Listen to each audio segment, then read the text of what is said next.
Now, Cuba is continuing to open up to the outside world. Its National Assembly has just passed a new law which is trying to encourage more foreign investment. Taxes on profits will be cut in half, from 30% to 15%. But this will only apply to joint ventures between the government and foreign firms. The law does allow 100% foreign ownership of businesses, but they would be denied the tax benefits. Well, the overall aim is to raise foreign direct investment to $2 billion a year to meet a growth target of 7%. And it's all part of Raul Castro's reforms for an economy that's been under a US trade embargo since 1960. We can go live now to Al Jazeera's Daniel Schweimler, who joins us live in Havana.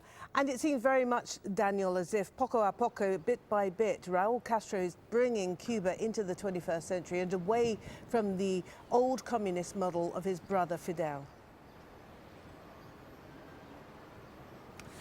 I mean, that's certainly one way of looking at it. I mean, what some of the Cuban authorities have been saying is that the economy as it stands at the moment simply isn't working to the extent it's not feeding the people, it's not providing enough resources for the economy, for the gains of the socialist revolution in 1959 to continue. So this in some ways is a fairly fundamental change, another step in the same direction that Raul Castro has been taking Cuba for the last few years. But a step nonetheless in that direction of opening up, of taking Cuba, as you say, deeper into the 21st century.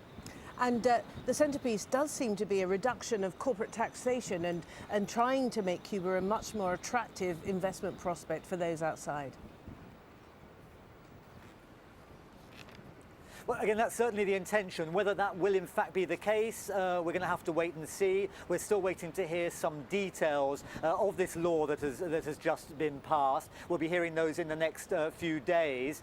There's still a lot of problems to overcome here in Cuba, which will be a disincentive to many foreign companies. The poor internet service, the heavy bureaucracy, but also it's a country of 11, 12 million people with huge potential, a country that many foreign investors have been eyeing for some time, waiting for just such an opportunity. But those foreign companies, like most Cubans, will be waiting to hear very carefully what the details of the new laws will entail.